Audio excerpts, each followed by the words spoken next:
Let's say a word about dreams. We all have thoughts which we never knew we had. They are too uncomfortable, too incompatible with our adult self to be remembered. Yet they are often disturbing, rumbling under the surface like lava in a volcano. The dream is the royal road to these thoughts, the royal road to the unconscious. This is the story of how Sigmund Freud's ideas about the unconscious mind were used by those in power in post-war America to try and control the masses. Politicians and planners came to believe that Freud was right to suggest that hidden deep within all human beings were dangerous and irrational desires and fears. They were convinced that it was the unleashing of these instincts that had led to the barbarism of Nazi Germany. To stop it ever happening again, they set out to find ways to control this hidden enemy within the human mind.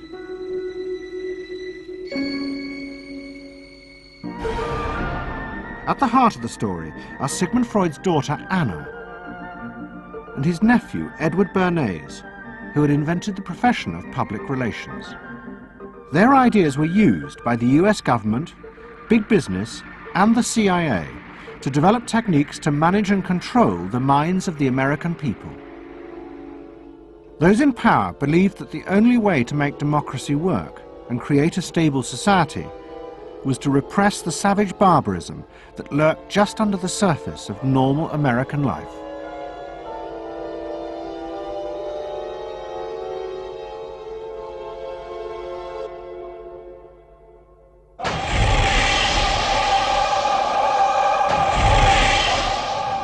The story begins in the middle of the fierce fighting of the Second World War. As the fighting intensified, the American army was faced by an extraordinary number of mental breakdowns among its troops. 49% of all soldiers evacuated from combat were sent back because they suffered from mental problems. In desperation, the army turned to the new ideas of psychoanalysis. They made a film record of the experiment using hidden cameras. It says here on your record that you had headaches and that you had crying spells. Yes, sir. I believe in your profession is called nostalgia. In other words, homesickness. Yes, sir. Mm-hmm. It was induced when, shortly before the war, I received a picture of my sweetheart. Yes.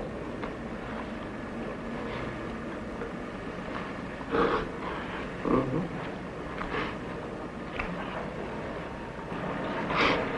I'm sorry, I can't continue. That's all right.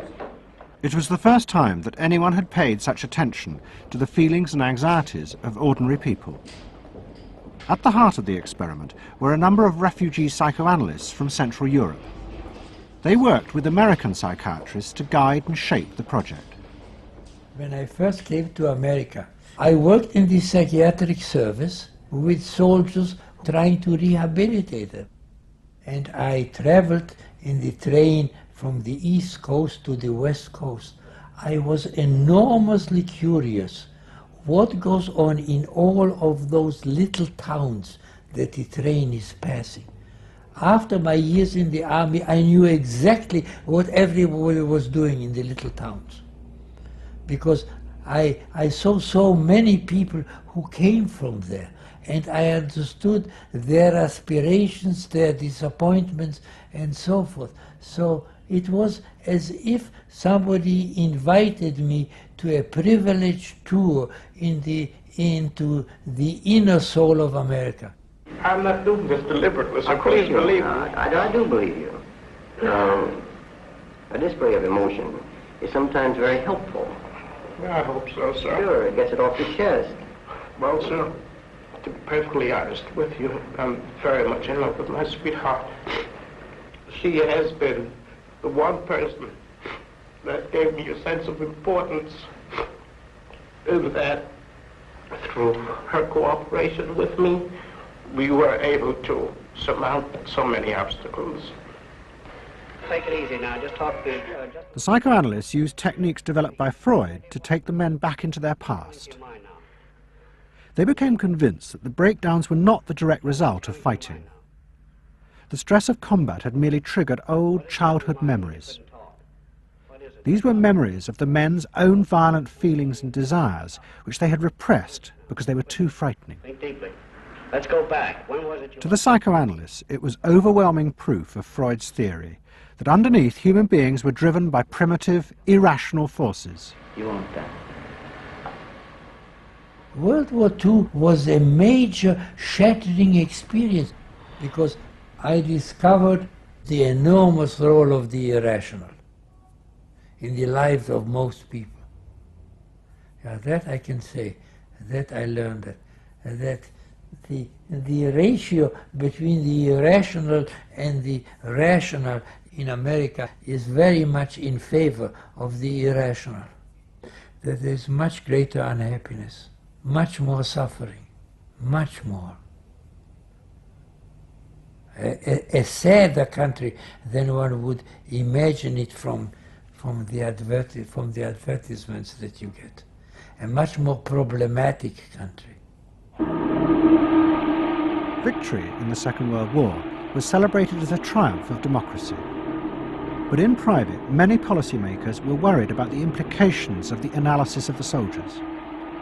It seemed to show that underneath every American were irrational, violent drives. What had happened in Germany seemed to bear this out. The complicity of so many ordinary Germans in mass killings during the war showed just how easily these forces could break through and overwhelm democracy.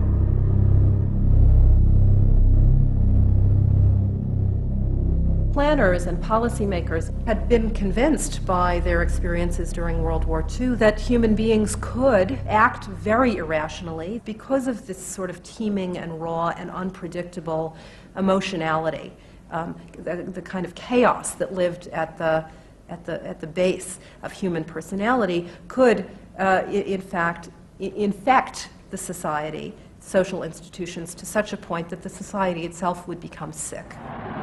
That's what they believe happened in Germany, in which the irrational, the anti-democratic, went wild.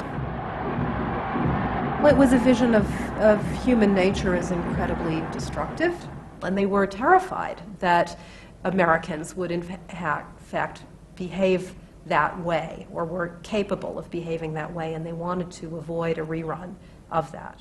So what is needed is a human being that can internalize democratic values so that they are not shaken with the storm. And psychoanalysis carried in it the promise that it can be done. It opened up new vistas as to how the inner structure of the human being can be changed so that he becomes a more vital, free supporter and maintainer of democracy. The psychoanalysts were convinced they not only understood these dangerous forces, but they knew how to control them too. They would use their techniques to create democratic individuals, because democracy left to itself failed to do this.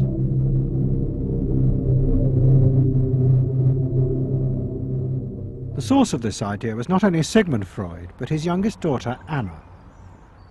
She had fled with her father to London before the outbreak of war, and after he died, Anna Freud became the acknowledged leader of the world psychoanalytic movement. She saw her job as to fulfill her father's dream of making his ideas accepted throughout the world. At the center of the Freud movement stood Tante Anna, because she managed to work herself into that position.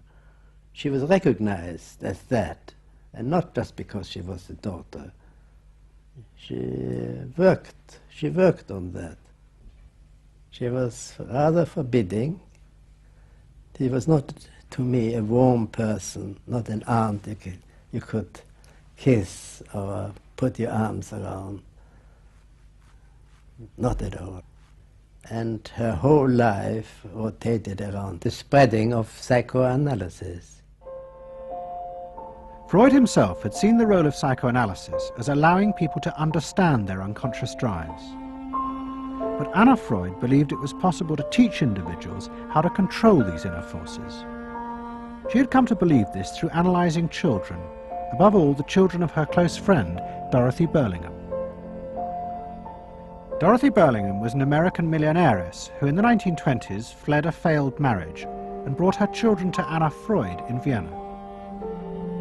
They were suffering terrible anxieties and aggression, but Anna Freud was convinced she could free them from this by changing the world around them.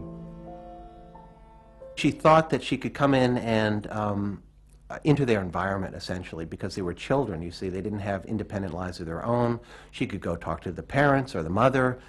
She could go to the schools. She could influence their real world, the actual external world, to change their lives and to help them. And to change them as people? I think that was part of what her idea was, is that she felt that she could change them. From her analysis of the Burlingham children, Anna Freud developed a theory of how to help them control their inner drives. She believed that if, as well as psychotherapy, they were also encouraged to adapt to a good family and social environment, then the conscious part of their mind, the ego, would be strengthened in its struggle to control the unconscious. Anna Freud's aim was simply to help the children. But it was always the psychoanalyst who decided what was the right environment and the appropriate behaviour for the children. And often as not, this reflected the social mores of the time.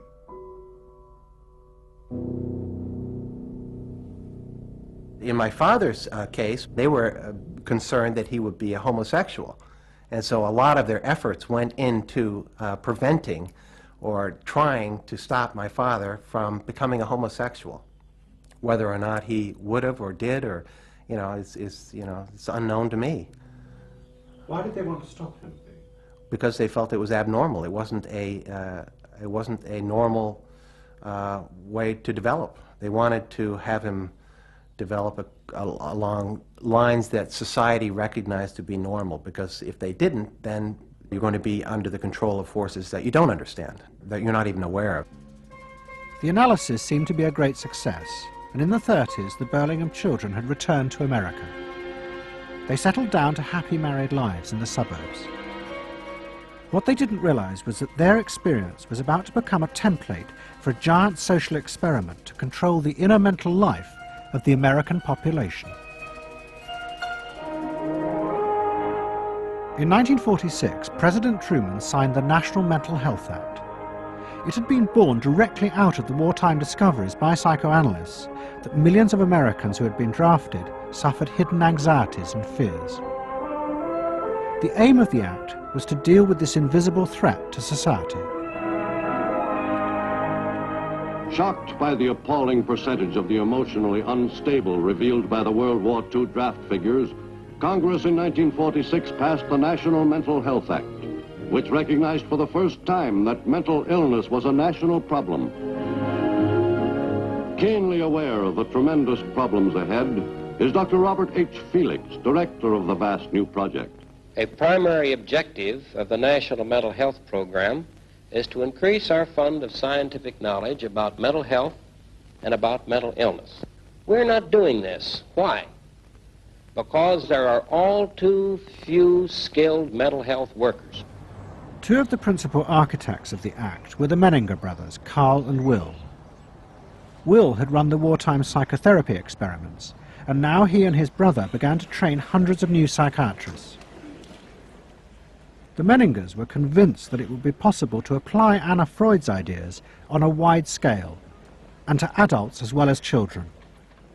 The psychiatrist's job would be to teach ordinary Americans how to control their unconscious drives. Psychoanalysis could be used to make a better society. They said psychoanalytic thinking could make for the betterment of society, because you could change the way the mind functioned, and you could take the ways in which people did hurtful things to themselves and others and alter them by enlarging their understanding. And this was the vision psychoanalysis brought. That you could really change people? That you could really change people. And you could change them almost in limitless ways. In the late 40s, a vast project began in America to apply the ideas of psychoanalysis to the masses. Psychological guidance centres were set up in hundreds of towns. They were staffed by psychiatrists who believed it was their job to control the hidden forces inside the minds of millions of ordinary Americans.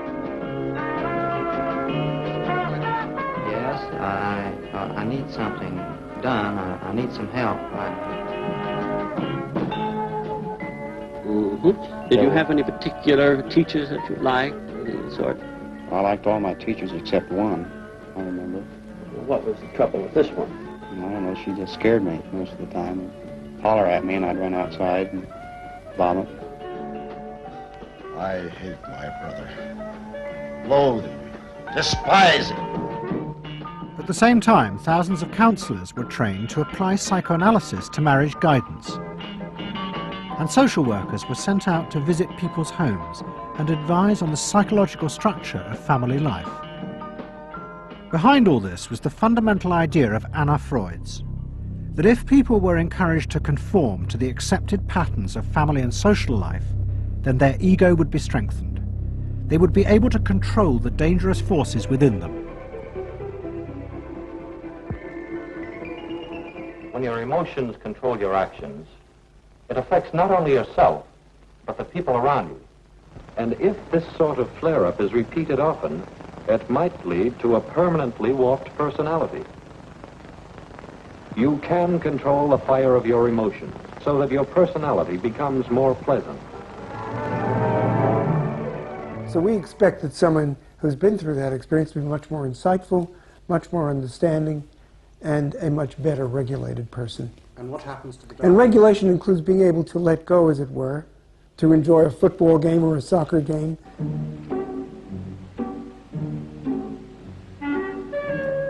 A more understanding, yes, rational, but also appropriately emotional person. The regulatory aspects of the human mind would really be in charge. Instead of being overwhelmed by our passions and by our darker impulses.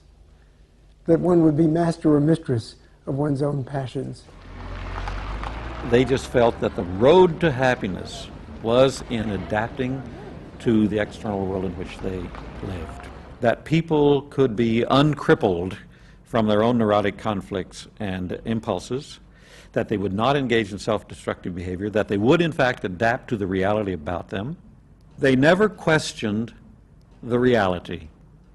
They never questioned that it might itself be a source of evil or something to which you could not adapt without compromise or without suffering or without exploiting yourself in some way.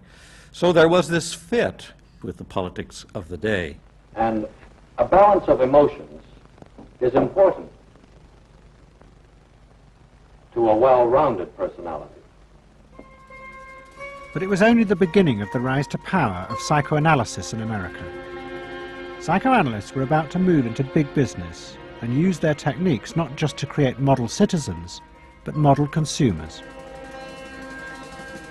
Last week's episode showed how Freud's American nephew, Edward Bernays, had been the first to convince American corporations that they could sell products by connecting them with people's unconscious feelings. But now, a group of psychoanalysts were going to take what Bernays had begun and invent a whole range of techniques to get inside and manage the unconscious mind of the consumer. They were led by Ernest Dichter. Dichter had practiced next door to Freud in Vienna, but he had come to America and set up the Institute for Motivational Research in an old mansion north of New York. This is the Institute for Motivational Research, a place devoted to the intriguing business of finding out why people behave as they do, why they buy as they do, why they respond to advertising as they do. And this is Dr. Ernest Dichter. We don't go out and ask directly, why do you buy, why don't you? What we try to do instead is to understand the total personality, the self-image of the customer. We use all the resources of modern social sciences. It opens up some stimulating psychological techniques for selling any new product. Like the other psychoanalysts, Dichter believed that American citizens were fundamentally irrational beings. They could not be trusted. Their real reasons for buying products were rooted in unconscious desires and feelings. And Dichter wanted to find ways to uncover what he called the secret self of the American consumer. He was trying to get out of people's mind the unconscious motivations that they had for purchasing. These could be sexual, they could be psychological, they could be sociological, they could be a demand for status, a demand for recognition. There were things that people couldn't verbalize or wouldn't verbalize because they were too secret to them. They were too much a part of their nature, and they would be embarrassed. They would be embarrassed if they came out and said things like this. He would interview people, but not ask them direct questions, but let them talk freely like you do in psychoanalysis. And that was his background. And so he said, why can't we have a group therapy session about products? All right? And so Dichter built this room up above his garage, and he said we can have psychoanalysis of products. They can actually act out and verbalize their wants and needs. What we're going to do is try a couple of these salad dressings. Now let's see what happens. Here is our typical housewife. She doesn't follow the instructions. And they could be observed and watched, and other people could comment, and they could talk about it, and everybody could join in. He was the first to do this. This was absolutely the first thing that was ever done. And he had a movie projector up there where you could show advertisements and things like that, and people could react to them. And he invented the whole technique for mining the unconscious about the hidden psychological wants that people had about products. This became the focus group. It worked! Dichter's breakthrough came with a focus group study he did for Betty Crocker Foods. Like many food manufacturers in the early 50s, they had invented a new range of instant convenience foods. But although consumers had told market researchers they would welcome the idea, in fact, they were refusing to buy them. The worst problem was the Betty Crocker cake mix. Dichter did a series of focus groups where housewives free associated about the cake mix. He concluded that they felt unconscious guilt at the new image being promoted of ease and convenience. In other words, he understood that the barrier to the consumption of the product was the housewife's feeling of guilt about using it. They basically, on one hand, wanted to make it easy for themselves, but they felt guilty about it. So what you've got to do in those circumstances is remove the barrier being guilt. The way you do that is to give the housewife a greater sense of participation. And how do you do that? By adding an egg. Simple as that. As simple as that. Dichter told Betty Crocker to put an instruction on the packet that the housewife should add an egg. It would be an unconscious symbol, he said, of the housewife mixing in her own eggs as a gift to her husband, and so would lessen the guilt. Betty Crocker did it, and the sales soared. My cake is ready. The consumer may have basic needs that the consumer himself or herself doesn't fully understand. You have to know what those needs are in order to fully exploit the consumer. Is it wrong to give people what they want by taking away their defenses, helping remove their defenses? It seems so much longer than last year. It is. Nearly 4 inches longer in some models. Oh! Dichter's success led to a rush by corporations and advertising agencies to employ psychoanalysts. They became known as the Depth Boys, and they promised to show companies how to make millions by connecting their products with people's hidden desires. Dichter himself became a millionaire, famous for inventing slogans like "a tiger in your tank." Even the marketing of the Barbie doll came from a children's focus group. And so it goes. But Dichter was convinced that this was far more than just selling. Like Anna Freud, he believed that the environment could be used to strengthen the human personality. And products had the power both to sate inner desires and give people a feeling of common identity with those around them. It was a strategy for creating a stable society. Dichter called it the strategy of desire. To understand a stable citizen, you have to know that modern man quite often tries to work off his frustrations by spending on self-gratification. Modern man is eternally ready to fill out his self-image by purchasing products which complement it. If you identify yourself with a product, it can have a therapeutic value. It improves your self-image, and you become a more secure person, and you have suddenly this confidence of going out in the world and doing what you want successfully. Berners believed that that would then improve the whole of our society and become the best society on this planet.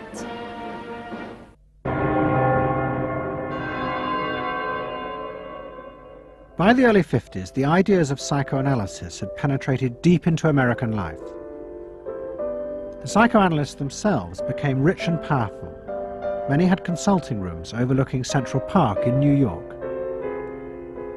Politicians and famous writers like Arthur Miller and Tennessee Williams became their patients.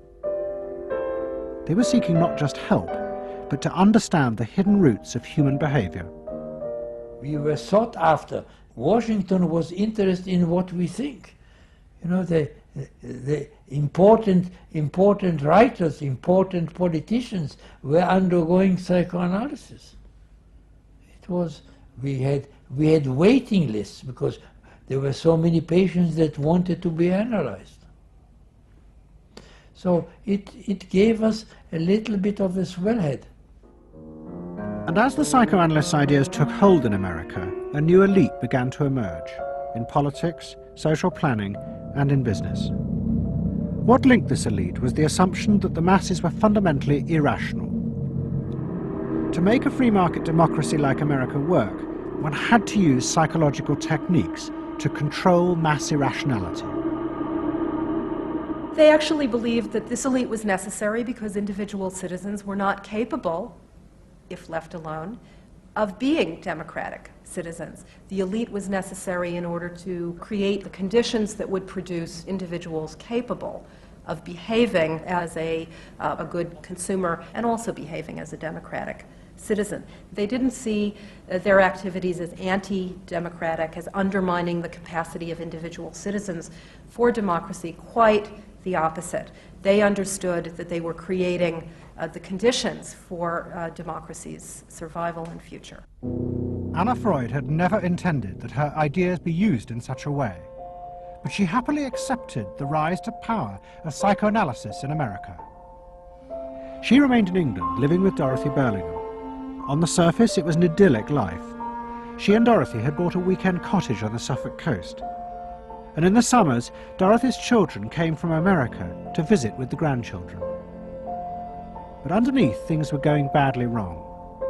Both Bob and Mabby Burlingham, who Anna Freud had analysed in the 1930s, had suffered personal breakdowns, and their marriages were collapsing. Bob was drinking heavily, and Mabby suffered terrible anxieties. The real reasons for the visits to England were yet more analysis with Anna Freud. Well, the problem was that it didn't look very good, did it? Because here you have somebody who's having nervous breakdowns and is having alcoholic binges. And this is not exactly, doesn't really sit well. Well, you know, from a humane standpoint, obviously this is not desirable. You know, you want to help these people, but it also had the wider ramifications of everybody in analysis, in analytic circles, knew that Bob and Mabby were guinea pigs. They were the living proof that this was a wonderful process. It was very much swept under the rug. It didn't get out.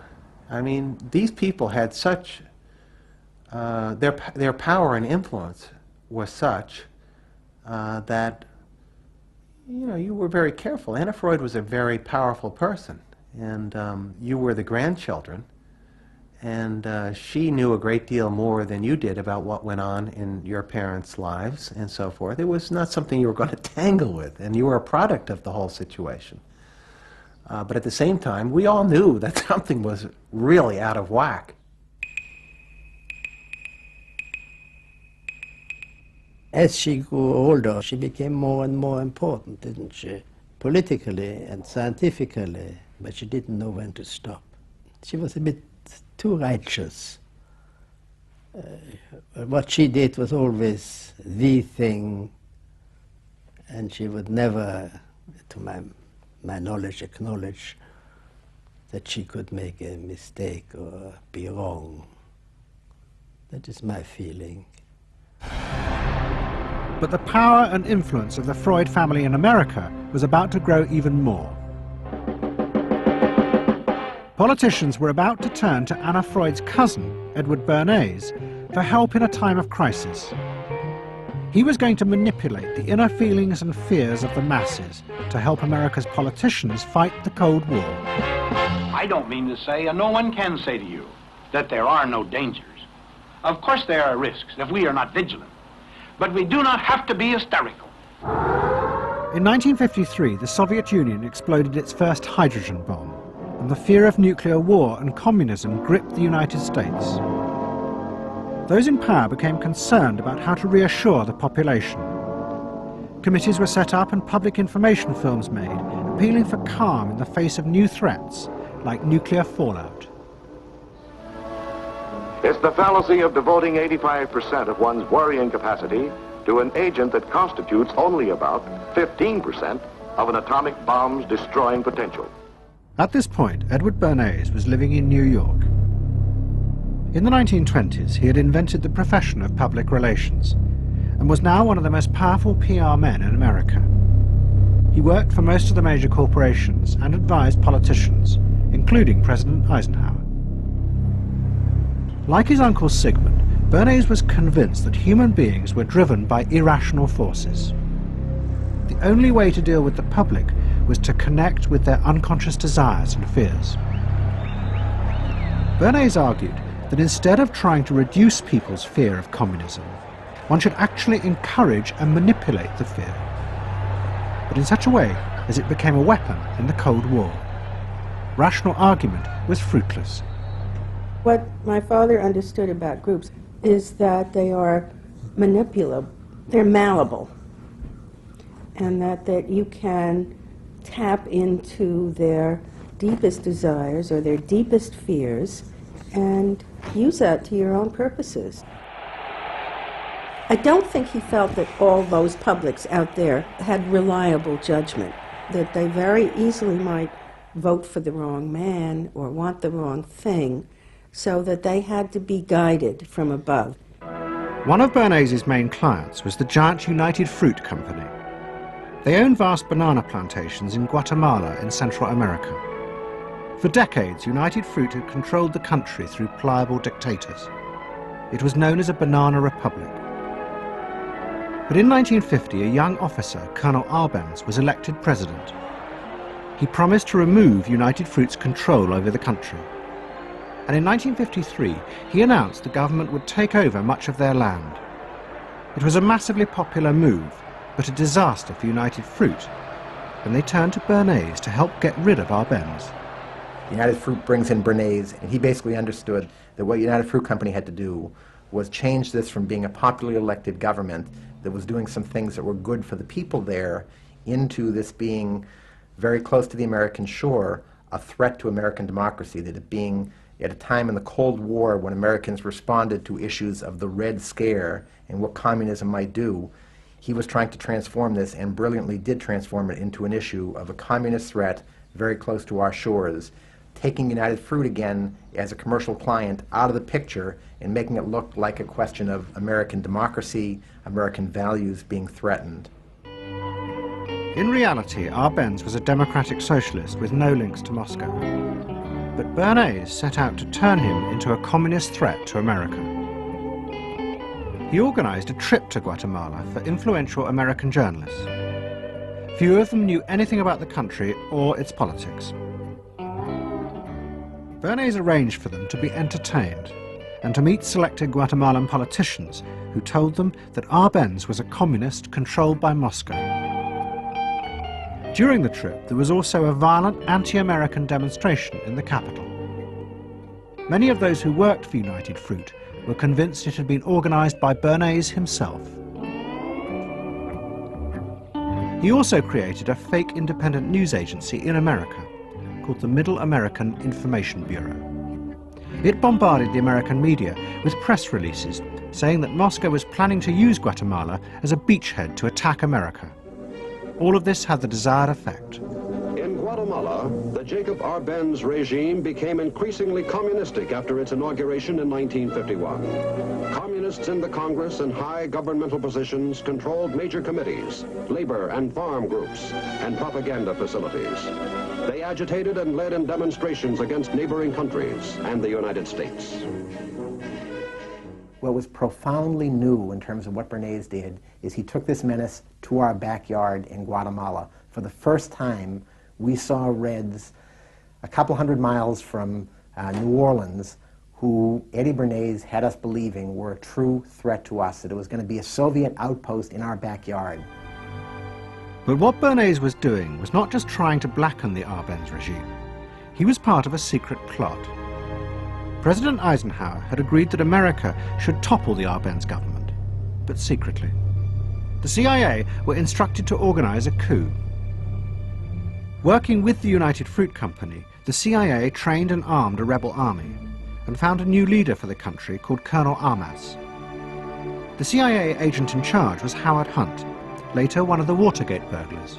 What we wanted to do was have a terror campaign to terrify Arbenz particularly, terrify his troops, much as the German Stuka bombers terrified the population of Holland, Belgium, and Poland at the onset of World War II, and just rendered everybody paralyzed.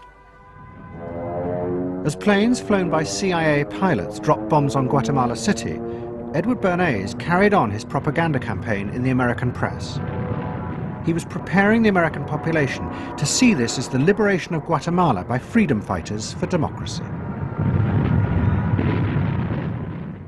He totally understood that the coup would happen when the public and the press, when conditions in the public and the press allowed for a coup to happen, and he created those conditions. He was totally savvy in terms of just what he was helping create there in terms of this overthrow.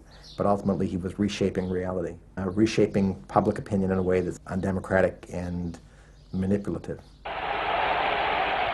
On June the 27th, 1954, Colonel Arbenz fled the country, and Armas arrived as the new leader. Within months, Vice President Nixon visited Guatemala. In an event staged by United Fruit's PR department, he was shown piles of Marxist literature that had been found, it was said, in the presidential palace. This is the first time in the history of the world that the communist government has been overthrown by the people. And for that we congratulate you and the people of Guatemala for the support they have given. And we are sure that under your leadership, supported by the people whom I have met by the hundreds on my visit to Guatemala, that Guatemala is going to enter a new era in which there will be prosperity for the people together with liberty for the people. Thank you very much for allowing us to see this exhibit of communism in Guatemala. You're welcome. And for dinner, see what Mother has for dessert. Banana gingerbread shortcake. Just another of the many tempting ways in which this nutritious fruit can be prepared. So now that you've seen where bananas come from before they reach your table, our journey to Banana Land is ended. We hope you enjoyed the trip. We know you like bananas.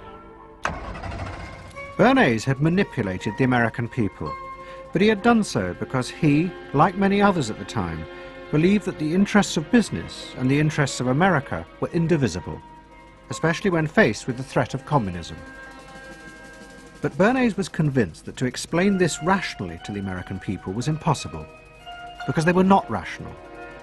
Instead, one had to touch on their inner fears and manipulate them in the interests of a higher truth. He called it the engineering of consent. He was doing it for the American way of life, and to which he was devoted, sincerely devoted. And yet he felt the people were really pretty stupid. And that's the paradox. If you don't leave it up to the people themselves, but force them to choose what you want them to choose, however subtly, then it's not democracy anymore.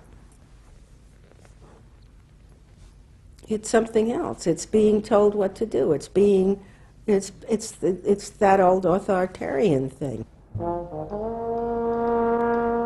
But the idea that it was necessary to manipulate the inner feelings of the American population in the interests of fighting the Cold War now began to take root in Washington.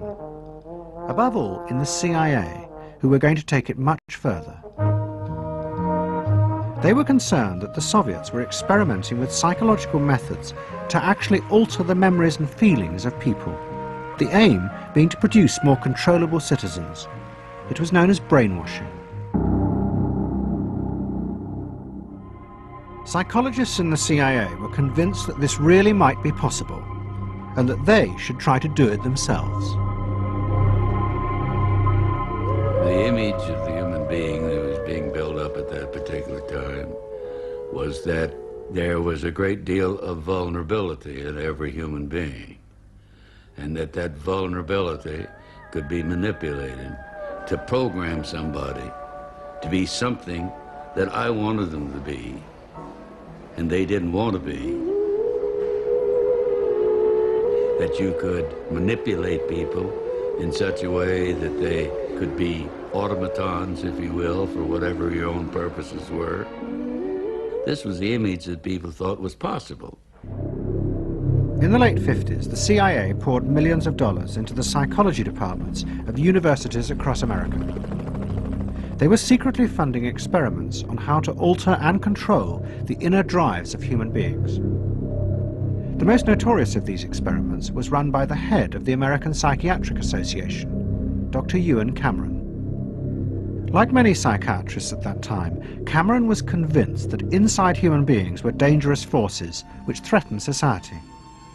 But he believed that it was possible not just to control these forces, but actually remove them. He thought that psychiatry should not just concentrate on sick people, mentally ill, but should actually go into government, that politicians should listen to psychiatrists. Psychiatrists should be in every parliament and should direct and monitor political activities, because they knew in a rational, scientific way what was good for people. Cameron had set up a clinic in a hospital in Montreal called the Allen Memorial.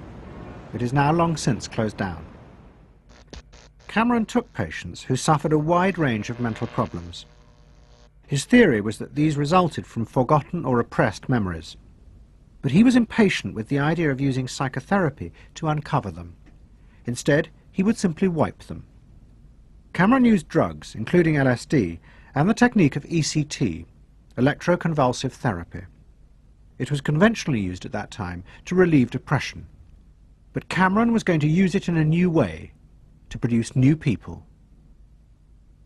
He was really using it to try and change the fundamental function of the individual, to alter their past memories, their past ways of behaving.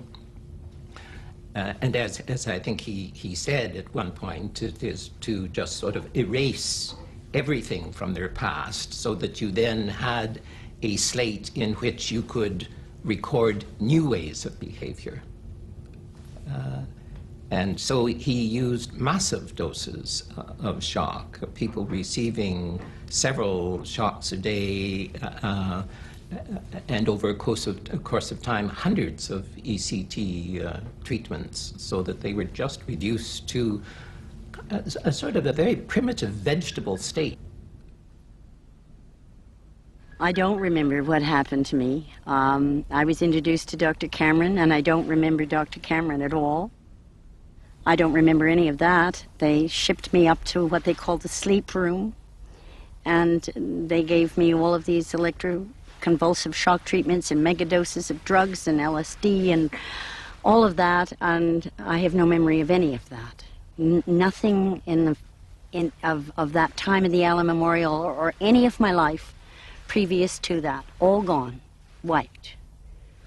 And then, having depatterned somebody or brought them down to where basically nothing but the essential functions of the body were going on in terms of breathing and things of this nature. Then he would begin to feed material into these individuals, positive material, such that the brain would be programmed in a positive way, so that the individual would be completely altered. Then he put these tapes under our pillows called psychic driving. He would then put back into this empty brain a program of whatever sort he decided upon, and the people like myself would wake up another person, I guess. In fact, Cameron's experiments were a complete disaster. All he managed to produce were dozens of individuals with memory loss, and the ability to repeat the phrase, "I am at ease with myself." And it was not an isolated case. Almost all the experiments the CIA funded were equally unsuccessful. Despite their ambitions, American psychologists were beginning to find out how difficult it was to understand and control the inner workings of the human mind. We had been really chasing a phantom, if you will, an illusion, that the human mind was more capable of manipulation from the outside by outside factors than it is. We found out that the human being is an extremely complex thing. There were no simple solutions. But you've just got to bear in mind that these were very strange times. The psychoanalysts had come to power in America because of their theory that they knew how to control the dangerous forces inside human beings. But now the psychoanalysts were about to face a high-profile failure that would lead people to begin questioning the very basis of their ideas. It began in Hollywood. The film industry had become fascinated by psychoanalysis, and Anna Freud was a powerful influence on dozens of analysts in Los Angeles. They treated film stars, directors, and studio bosses.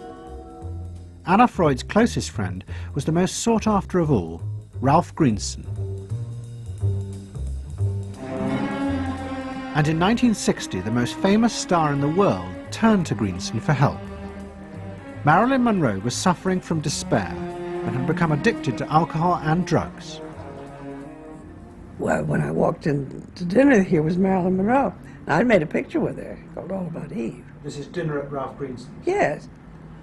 And the only thing was that Ralph was trying to show her, Romy, I never called him Ralph in my life.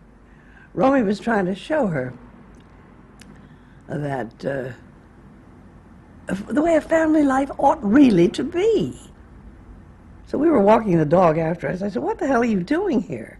I said, "You never asked me to dinner." And he said, "You weren't that sick." And I said, "Oh, no." He said, "The point is just this child has no frame of reference. In other words, she doesn't know what the goal is." What Greenson did was follow Anna Freud's theory. If Marilyn Monroe could be taught to conform to what society considered a normal pattern of life, that would help her ego control her inner destructive urges. But Greenson pushed it to an extreme. He persuaded Monroe to move into a house nearby that was decorated like his own. He then took her into his own family life, and he, his wife, and his daughter played at being Monroe's own family. Greenson himself would become the model of conformity. And so this someone whom she regarded as important and whom she idealized, if he turned out to be a very gratifying father figure, her ego would benefit from that. That was the theory. His wife and children, everyone was involved in it. They were strengthening the person. They were strengthening the mind. They were strengthening the agent that controls inner life against adversity, against insufficiency, against too much frustration. So that Marilyn Monroe would no longer be a helpless person looking for love. She'd have enough love. But despite all his efforts, Greenson was unable to help Marilyn Monroe. On August the 5th, 1962, she committed suicide in her house. The suicide shocked many in the analytic community, including Anna Freud. And high-profile figures in American life, who had previously been enthusiasts for psychoanalysis, now began to question why psychoanalysis had become so powerful in America. Was it really because it benefited individuals? Or had it in fact become a form of constraint in the interests of social order? The critics included Monroe's ex-husband, Arthur Miller. My argument with so much psychoanalysis is the preconception that suffering is a mistake, or a sign of weakness, or a sign even of illness, when in fact, possibly the greatest truths we know have come out of people's suffering. That the problem is not to undo suffering or to wipe it off the face of the earth, but to make it inform our lives, instead of trying to cure ourselves of it constantly and avoid it, and avoid anything but that lobotomized sense of what they call happiness. There's too much of an attempt, it seems to me, to think in terms of controlling man rather than freeing him, of defining him rather than letting him go. Mm-hmm. And it's part of the whole ideology of this age, which is power mad. Hey, have you heard about the crazy new way to send a message today? It's flashed on a screen, too quick to see, but still you get it subliminally. At the same time, an onslaught was launched on the way psychoanalysis was being used by business to control people. The first blow came with a bestseller, The Hidden Persuaders, written by Vance Packard.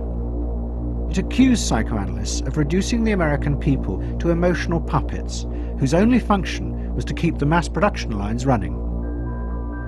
They did this by manipulating people's unconscious desires to create longings for ever new brands and models. They had turned the population into unwitting participants in the system of planned obsolescence. The second blow came from an influential philosopher and social critic, Herbert Marcuse. He had been trained in psychoanalysis. This is a childish application of psychoanalysis, which does not take at all into consideration the very real political systematic waste of resources, of technology and of the productive process. For example, planned obsolescence. For example, the production of innumerable brands and gadgets who are, in the last analysis, all the same.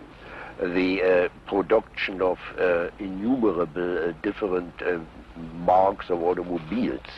And this prosperity at the same time, consciously or unconsciously, leads to a kind of schizophrenic existence.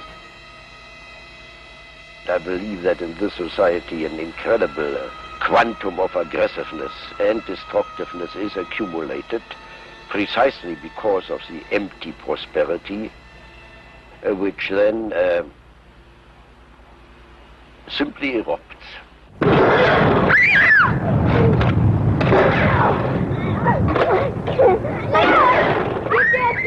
Marcuse's argument was not simply that psychoanalysis had been used for corrupt purposes. It was more fundamental.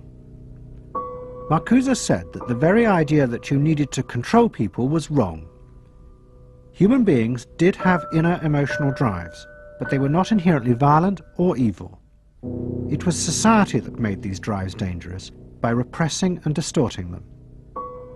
Anna Freud and her followers had increased that repression by trying to make people conform to society. In so doing, they made people more dangerous, not less. Marcuse challenged that social world, and he said that's a world that should not be adapted to. And in fact, what the individual was adapting to was corrupt and evil and corrupting. In other words, he switched the source of evil from inward conflict to the society itself. That the sickness of society lay at the societal level, not at the sickness of human beings in it. And if people did not challenge that, then they were, in fact, submitting to evil. Modern psychology has a word that is probably used more than any other word in psychology. It is the word maladjusted. It is the ringing cry of modern child psychology, maladjusted. Now, of course, we all want to live the well-adjusted life in order to avoid neurotic and schizophrenic personalities. But as I move toward my conclusion, I would like to say to you today, in a very honest manner, that there are some things in our society and some things in our world for which I'm proud to be maladjusted. And I call upon all men of goodwill to be maladjusted to these things until the good society is realized. I must honestly say to you that I never intend to adjust myself to racial segregation and discrimination. I never intend to adjust myself to religious bigotry.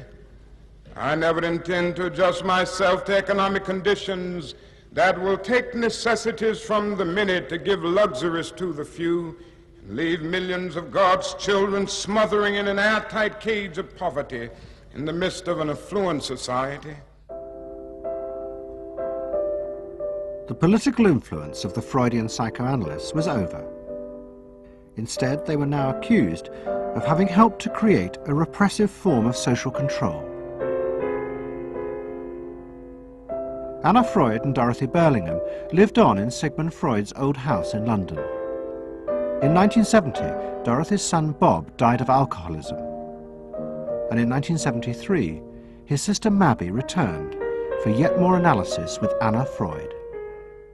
She went back for more analysis. She was living at 20 Marisville Gardens in the Freud house, as I guess she did when she wasn't with her husband, and she committed suicide. She took an overdose of sleeping pills. In Freud's own house? In Freud's own house, right.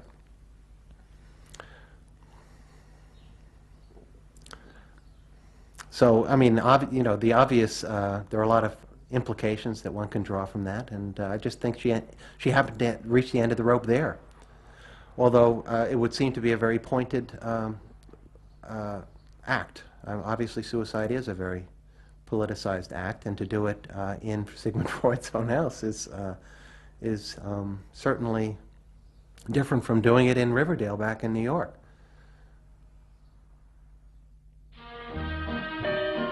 Next week's episode will tell the story of the rise to power of the enemies of the Freud family. They believed that the way to build a better society was to let the self free. But what they didn't realize was that this idea of liberation would provide business and politics with yet another way to control the self, by feeding its infinite desires. You know not what it means to be blue. Someday you'll realize and pay for all those lies, then you'll know what it means to be blue.